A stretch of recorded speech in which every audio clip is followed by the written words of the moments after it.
Kelompok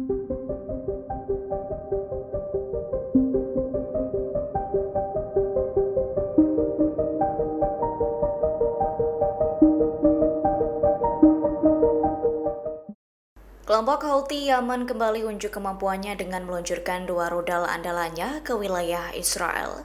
Aksi itu dilakukan sebagai upaya serangan balasan selesai Israel menggebor 3 pelabuhan penting Yaman pada Minggu 6 Juli. Dilansir dari tribunnews.com, serangan Houthi itu diluncurkan hanya beberapa jam pada Senin 7 Juli selesai serangan Zionis. Serangan rudal Houthi itu dibenarkan tentara Israel. Menurutnya, pasukan Israel saat itu juga tengah berupaya untuk menjegat rudal Houthi. Namun Tribunnews hingga berita ini diturunkan, militer Israel belum mengonfirmasi apakah rudal itu berhasil ditangkis atau tidak. Sebelumnya, Israel tak hanya menargetkan serangan ke 3 fasilitas pelabuhan Yaman. Serangan Israel itu juga menghantam pembangkit listrik Ras Katib. Menurut Israel, kelompok Houthi sangat mengganggu perdagangan maritim, imbas menyerang kapal-kapal yang transit. Lantas, rudal Israel menyerang pelabuhan Ras Isa dengan menargetkan kapal dagang Galaxy Leader. Kapal tersebut diklaim membawa sistem radar untuk melacak kapal di wilayah maritim internasional.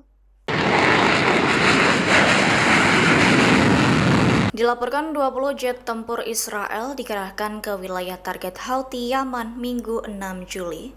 Puluhan jet tempur tersebut mengangkut lebih dari 50 amunisi. Tampak dalam video yang dirilis militer Israel melalui media sosial X-nya @IDF Online pada Senin 7 Juli 2025 itu memperlihatkan detik-detik jet tempur Israel diluncurkan.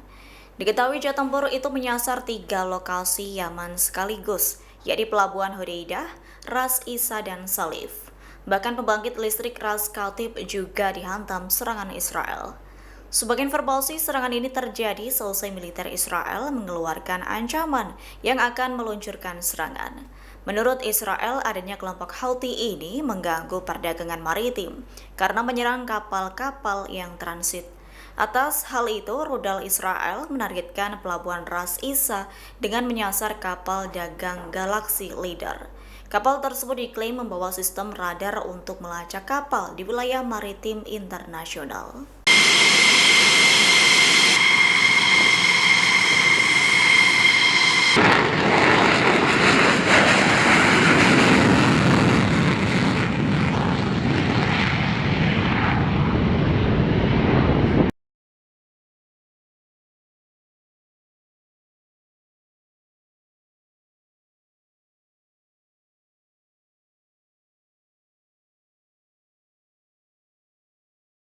Israel kembali melancarkan serangan kejinya di jalur Gaza pada Minggu 6 Juli 2025. Adapun eskalasi ini Tribunnews terjadi lantaran negosiasi gencatan senjata yang ditenggahi Amerika Serikat memasuki tahap kritis. Akibat serangan besar-besaran Israel di jalur Gaza ini, sekira 80 warga Palestina tewas. Menurut Kementerian Kesehatan Gaza, jumlah korban tewas itu terhitung dalam waktu 24 jam terakhir. Sementara itu, pejabat rumah sakit di Khan Yunis melaporkan 18 orang tewas terkena serangan di Al-Mawasi. Kawasan Al-Mawasi ini menjadi tempat ribuan pengungsi. Warga setempat yang melihat kejadian tersebut menggambarkan serangan Israel bak dunia kiamat. Menurut seorang penyintas Mahmud Al-Sih Salama, serangan terjadi pada pukul 2 pagi waktu setempat.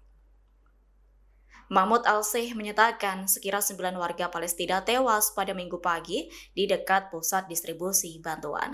Lokasi bantuan itu dikelola oleh Yayasan Kemanusiaan Gaza atau GHF yang didukung Amerika Serikat dan Israel.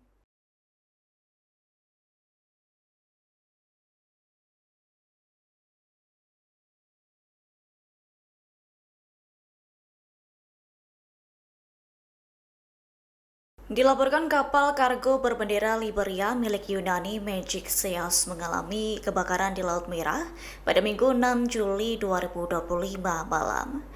Kapal tersebut Tribunnews diduga dibom 2 drone laut bermuatan bahan peledak kelompok Houthi. Mengetahui kapal kemasukan air, awak kapal langsung menyelamatkan diri menyebur ke laut.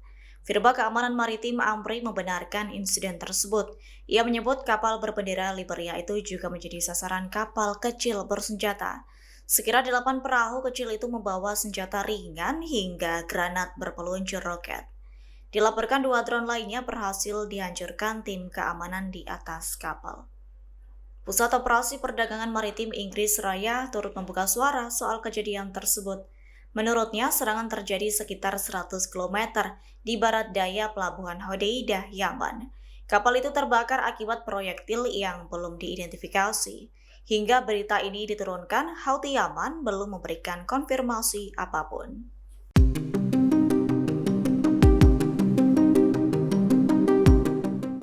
Presiden Amerika Serikat Donald Trump sesumbar menyatakan telah dekat dengan gencatan senjata dan kesepakatan penyanderaan. Trump menyebut pada Minggu 6 Juli 2025 kemarin seharusnya menjadi peluang besar untuk mencapai kesepakatan itu. Donald Trump menyatakan saat ini Amerika Serikat tengah mengerjakan banyak hal bersama sekutunya Israel. Hal senada disampaikan Perdana Menteri Israel Benjamin Netanyahu.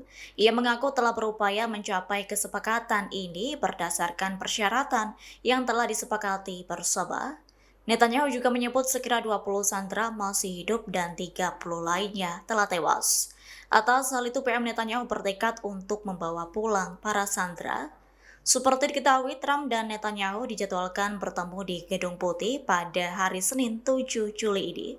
Kunjungan ketiga Perdana Menteri Israel sejak Trump kembali berkuasa pada bulan Januari. Sebelumnya, Trump juga turut memprediksi akan mencapai kesepakatan permanen dengan Iran. Lanjut, Trump menyinggung serangan pasukannya yang menghantam fasilitas nuklir Iran selama 12 hari lalu.